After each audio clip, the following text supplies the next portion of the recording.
Hello everybody, this is Danny from Deep South Homestead on porch time today. Got to make this one quick today, guys. It's like 100 degrees out here. The humidity I looked a while ago was 92%. It's just like, if you ever been baking something in the oven and when you open the door, the heat that rushes out and hits you in the face, when you walk out of the house outside, that's exactly what it feels like. So I'm going to try to make this as quick as I can today because it's just hot, okay? I'm already just sweating just sitting here. And it's because of the storm system that's going over into Texas. It's what it is, it's pulling that Gulf moisture out of that low pressure up in here right on top of us. It is so cloudy and humid. It's actually destroying our garden crops is what it's doing because all this humidity. I looked this morning, a lot of my stuff just mold and, you know, just viruses are starting to hit everything, and that's what happens when you live in the deep south like we do here. Now, guys, I've been thinking a lot about different subjects, and what I'm trying to do is I'm trying to go back and look at some of the comments and some of the questions, some of the private emails, different things like that. And I'm going to talk about probably my number one that I get asked all the time is, Danny, how much time do we have? Guys, if I knew that 100%, you can bet one thing. I would tell you, you wouldn't have to wait till porch time. If I found out, I would tell you instantly. Now, there are some signs out there that tell us particular things. Now, some things are just common sense. And then some things we have to just kind of read into them. I mean, like, let's take, for instance, we have midterm elections coming up this year. And with the divide in our country between liberals and conservatives, you can almost bet that come late September or early October, when the fiscal year ends, that's the government year, ends October 31st, you can almost bet that right before that particular period of time, something will happen, some kind of false flag will happen to try to make the Republican Party or the Conservative Party, I don't even like to use Republican anymore, I like to use more like Conservative Party, look bad. Because, guys, it's just a game now. It's not even the fact that I don't even know if it's good and evil anymore. I think it's just a game now that the rich people play. And, you know, what do I know? You know, I want to keep my channel up. And I don't want to say things that will have my channel pulled, because I know people that are my friends that have had their channels pulled because they made certain comments. And I'm trying to steer clear of having my channel pulled, because I would a whole lot rather talk to you in a riddle or a parable and get a message out to you than to come out and just blurt out something, you know, just hardcore and have my channel pulled down. So, and then you don't get to hear me talk anymore. So let's talk about how much time do I have left.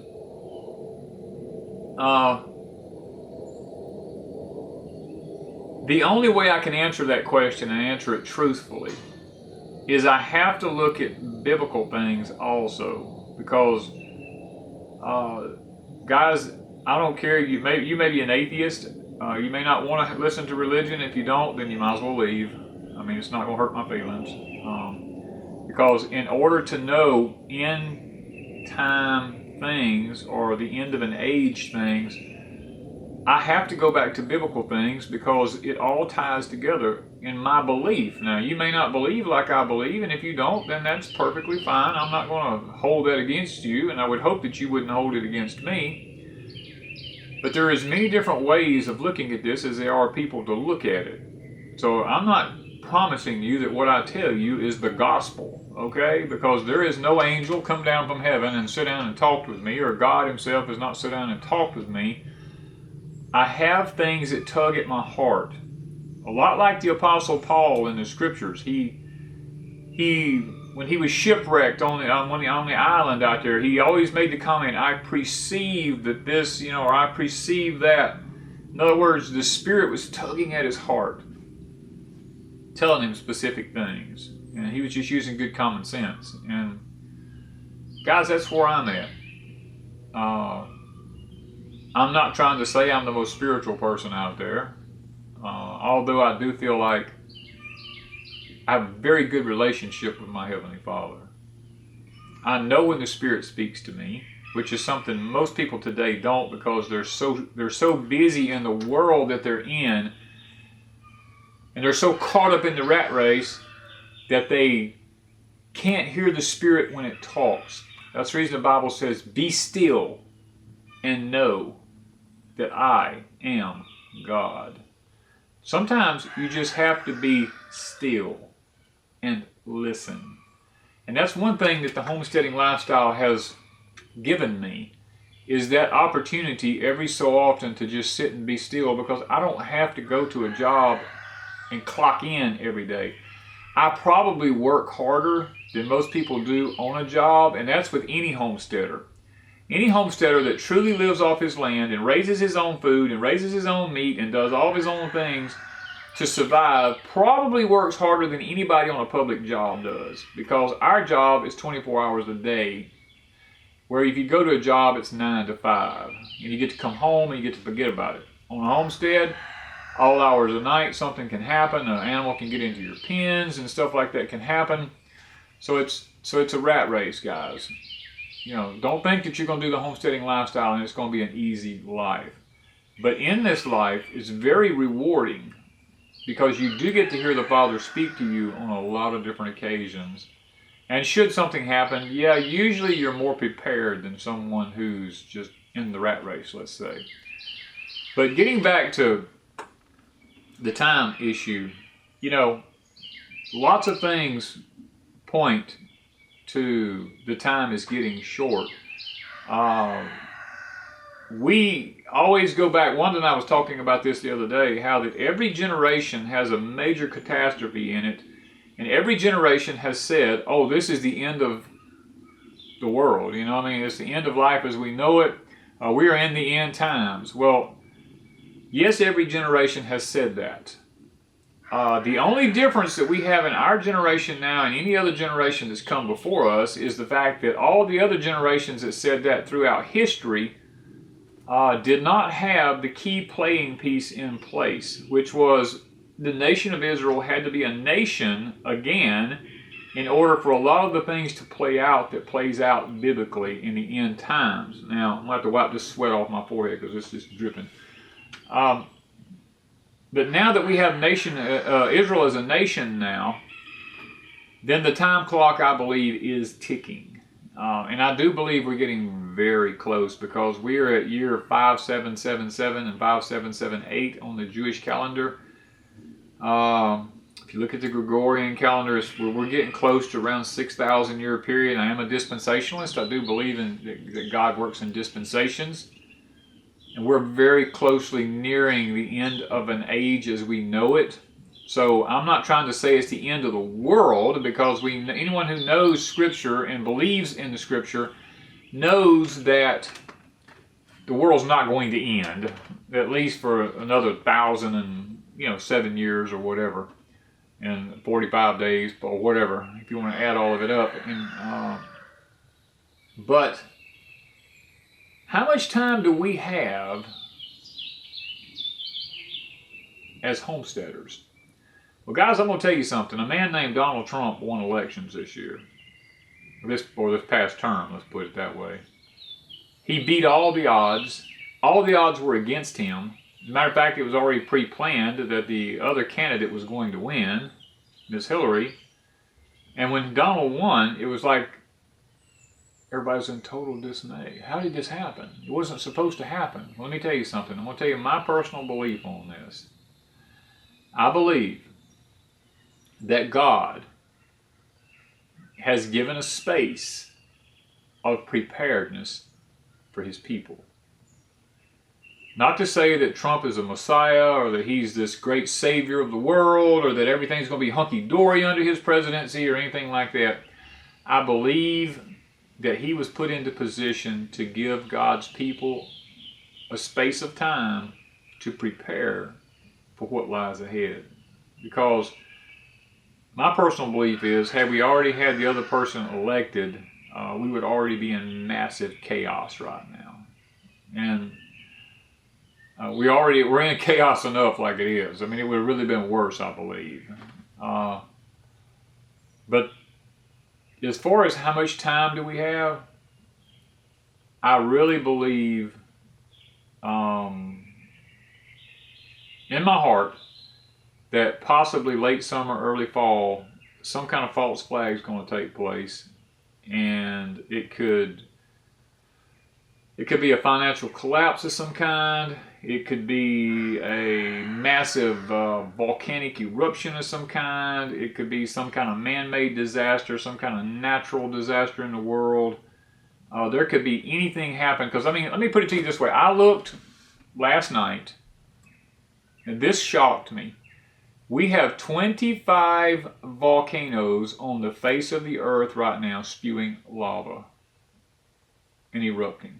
25 of them. Or it might be 26, because while I was watching this particular thing, another one came online. They said, oh my gosh, here went another one. And now, why is this happening? Well, I do believe that we are in an end of an age, and this is spoken of in the Bible. But I do believe that that God uses natural circumstances to bring about things. I was looking on July the 19th of 2018, this year, all of the planets are going to be on one side of the sun, which is something that usually doesn't happen, and July the 19th just happens to be my anniversary. I thought, whoa, how does this happen on my anniversary, you know? And they're talking about the gravitational pull that's going to take place that could cause a magnetic pole shift inside the earth. Now, what does that mean for me as a person? I don't know. You know what I mean? But as far as nature goes, everything has to be in balance to work properly.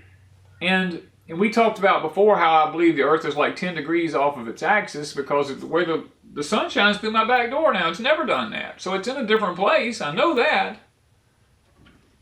And I'm seeing all kinds of things happening in nature, and I'm like, man, time is just getting really, really bad. And because we're having cataclysmic events happening now, like, you know, you got Kilauea over here in Hawaii, that it's just like it's not going to stop. I mean, the caldera just keeps collapsing in, and now they're talking about maybe possibly bombing the thing, or you know. And all these fissures around are erupting, and they're constantly pouring lava out. And then we've got fuego, and you've got one in Japan. And I was looking at, there's just so many of them. I can't even think of all of them. They're just erupting. They're blowing ash like into what they're calling the upper atmosphere, and it can be up there for 2 to 3 years from now before it ever comes down, darkening the sun's ability to be able to warm the earth, which we're already going into what they believe is a solar minimum. And from all the emails I'm getting from people up north in the middle of June is going, Danny, I'm still burning wood in my wood heater. Oh my gosh, we normally have a garden this time of the year, and we're still burning wood. Yeah, they said that for the next 10 to 15 years it's going to gradually get worse. And it's going to keep coming down. And with this ash getting into the upper atmosphere now, that's going to have more of a cooling effect, because they said that I was watching over Hawaii. They had frost warnings and freeze warnings in Hawaii where the volcano was at because of the upper atmosphere being blocked from the sun. It's just getting cold. How crazy is that? But hey, it may be what ushers all this stuff in. Some massive eruption could it could take one volcano on the earth to do this. There's a massive one, I think it was over in Italy. They said if it went off, that it's bigger than Yellowstone and all the other ones around that they keep worrying about. And it's starting to show some signs of developing again. And they're talking about if this thing erupts, our climates will all change. And then I was sitting here this morning before I shot porch time, They're talking about a new El Nino now forming, and how that the Atlantic's fixing to start heating up with all these storms, that there's just going to be a humongous storm issue in the Atlantic this year. And can I prove any of this? No, I can't. But I sit back and I watch this stuff happening, and I'm telling you guys, how much time do I have? You could have several years, or you could have several months. Stop and think about it. Let's just use some common sense. When was the last time in your lifetime, let me put it that way, in your lifetime, that you remember the weather being as crazy as it is now? Volcanoes erupting everywhere, earthquakes happening everywhere, staying cold longer than it should, the solar minimum is not about the world turning to ice. It's about extremes. Where it's cold, it's going to be extremely cold. Where it's hot, it's going to be extremely hot. Australia this past year had the hottest temperatures ever on record. 126 in some places I was looking at. 127, 29. That's the actual temperature. That was not, they've never had that there before. And now I was looking just yesterday, they're having record cold in some places. So it's about extremes. I looked like 2 weeks, maybe a week and a half ago, maybe I think it was, Eastern Canada, lower parts of Eastern Canada, food crops were just wiped out. Blueberries, peaches, grapes. I was looking in California, complete grape crops out there wiped out because of a freak cold spell. Russia, massive areas of crops wiped out because of snow. China lost massive crops, snow, just freak stuff happening all over the globe, and I'm not a tinfoil hat kind of person, guys, but let me tell you something. People keep talking about Nibiru, Planet X, what are you going to call it, Jupiter. If you go back and look at it, it's coming into the solar system, and it's coming so close to where it's located at now. It's coming around. I call it Jupiter. Some people may think it's just a different planet altogether. I don't really know, to be honest with you. Let's just clear that up. I don't know. Okay? But they're saying this thing is out of where it ought to be at, and it's coming closer to the Earth than it should, and it's causing this giant magnetic pull. It's messing with our Earth shields and all this kind of stuff that's around the Earth that prevents the radiation from getting into the Earth here where we're at, which is where we're having the extreme heat at and all this kind of stuff. And I'm not a scientist. I don't know. All I know is I'm sitting here right now soaking wet with sweat, burning slam up, and it just seems hotter than it should be. I can go in the shade and it seems like it's just as cool in the shade. I can step outside into the sun and it's like I'm being baked. So, how much time do I have? Well, let's look at it from another angle. What if the food supply, and this is already happening, so it's really not a what if, but I'm going to play like it's a what if.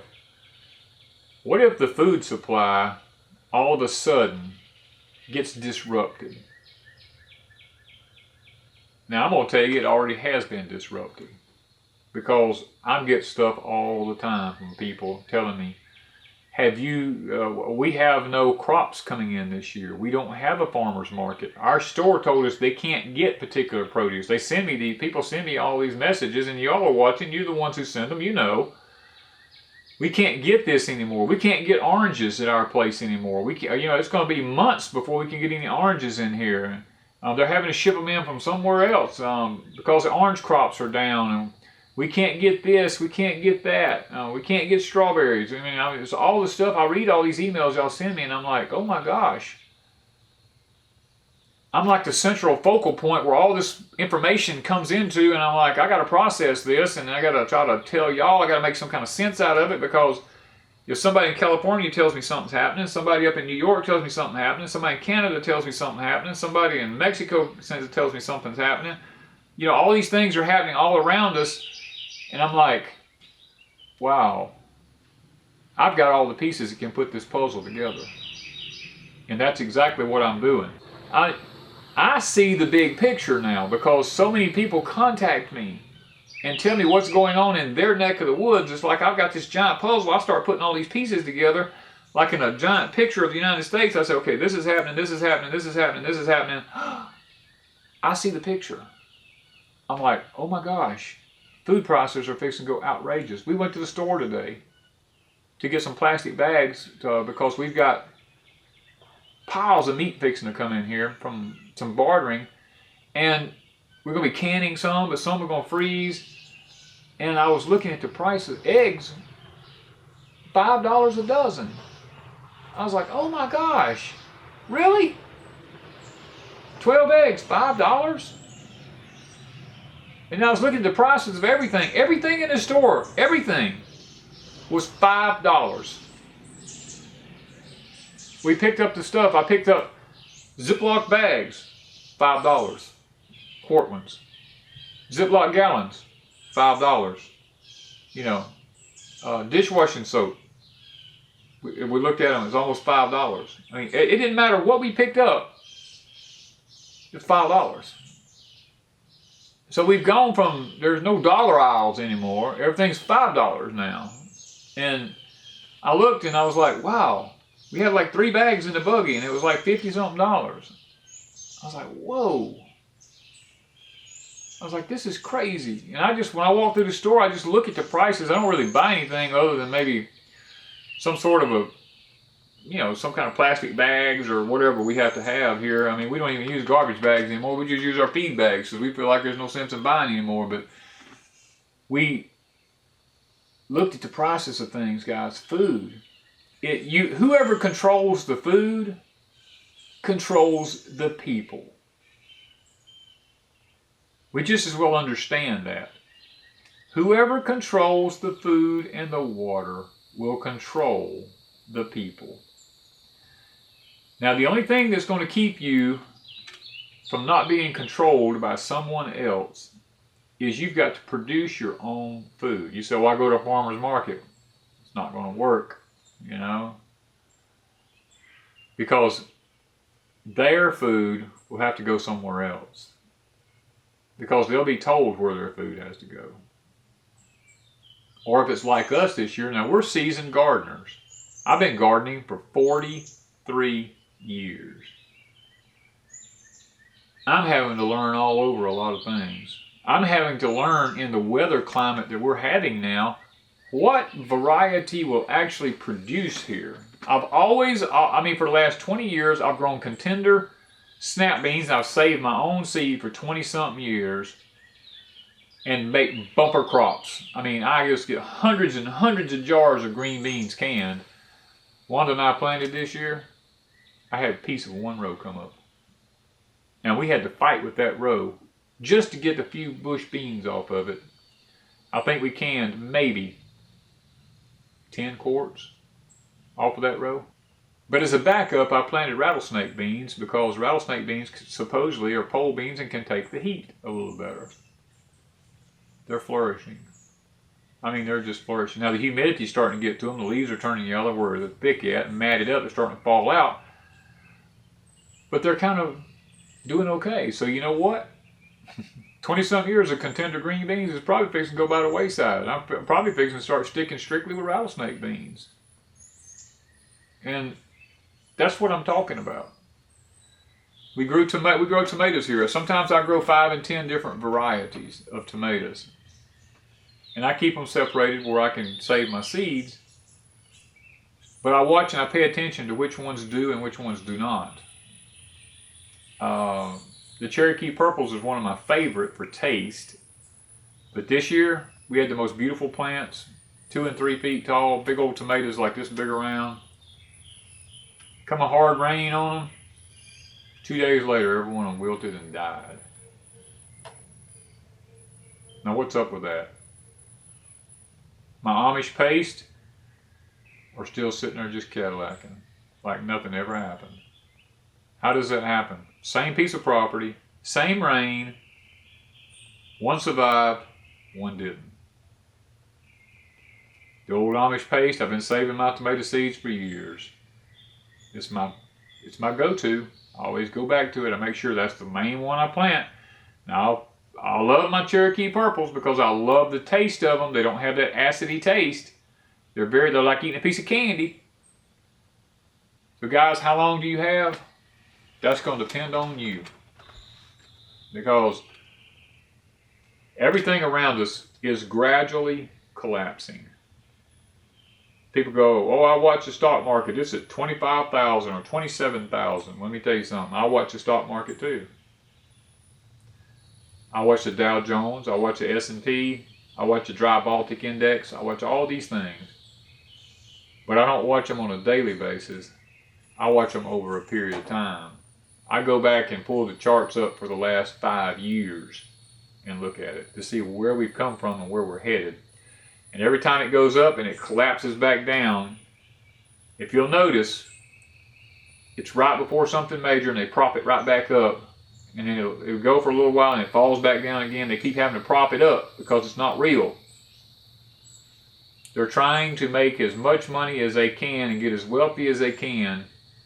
And then they're just going to kick the feet out from under and just let it go one of these days. Kind of like Black Tuesday in 1929.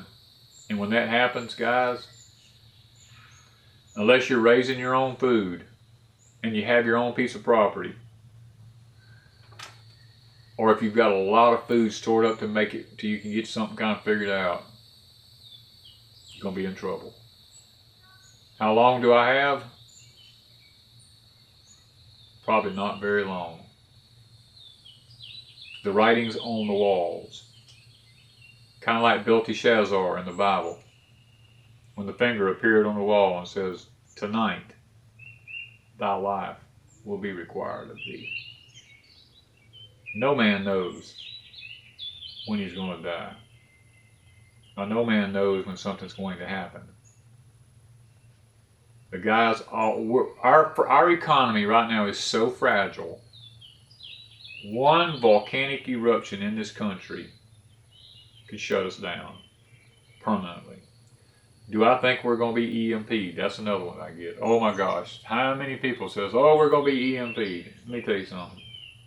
I'm not worried about an EMP. First of all, NORAD's EMP proof. We've got subs underneath the ocean floor out there everywhere. We got ships in foreign countries. If they EMP'd the United States, NORAD would have it figured out in a matter of minutes where it come from. And one of those subs, those nuclear submarines, or those ships would be moving in that direction. They'd be planes, B-52s off of some of these islands we got planes on. They'd have to they'd have to EMP the whole world to stop us. We would literally annihilate whoever did it. Would it start World War III? Yeah, probably would. And whoever tried it would know that. But let me tell you something. You're fixing to see some things happen. Wouldn't surprise me if you woke up one morning and all the troops from South Korea were coming home. Because a magic deal was worked out with North Korea. There's no more threat of war. We're going to have some kind of commerce with them in town. You know, there's a potential for money making to be done there. Bring all the troops home. Yeah. Right before the midterm elections. That'd be a good thing for the Conservative Party. Might very well happen. Don't be surprised if it does happen. So guys, look. I can't give you a date on how long you have. But let me tell you this. I know this for a fact. It's very short. And when I say short, I don't even think years. I'm thinking less than that. So, I'm not trying to scare anybody. You all are the ones that send me the questions. I'm answering questions that you ask me. I'm not a fearmonger. It bothers me because I have children and I have grandchildren. Yes, it bothers me. But there's not a thing I can do about it. And since I'm preparing as well as I can, I would advise you to do the same thing. Whether you have to go to a farmer's market and get what you need to get, bring it home and start canning it, or do like Wanda and I did, because our peppers weren't doing good, we went to a U-Picket place. Oh yeah, we got chewed out for that. A lot of pizza people's like, I can't believe you're eating stuff from a place like that. Don't tell them what kind of stuff is on that. Well, let me tell you something. This is the bottom line. Major catastrophe happens, you're going to throw organic out the window. You'll eat anything you can get your hands on. Now, while things are good, I believe in eating organic if you can. But if it's a means of survival, you ain't going to give a rat's ass if it's organic or not. Your belly ain't going to care. It's just going to say, feed me. And that's exactly what Wanda and I are doing. We eat a lot of peppers. So we went and we picked peppers. And there's a verse in the Bible, in, 1 Timothy chapter 4, I believe it is, somewhere in there, if my mind serves me correctly, that God says, you know, all things I've given you to eat. If you ask God's protection over it and God's blessings on it, you'll be just fine. And I believe that. So I'm going to end it there. I'm going to say thank y'all for watching Porch Time today. I hope that hope it didn't get to you too bad, but hey, I'm just answering questions that's been asked to me. People said, how long do I have? I think the time is short. I think you need to be busy. I think you need to be sucking it up. I think you need to be doing whatever you got to do. Put everything else to the side. Get your food, because whoever controls the food and whoever controls the water will control you. Bottom line. See y'all later on the next Porch Time. Bye-bye.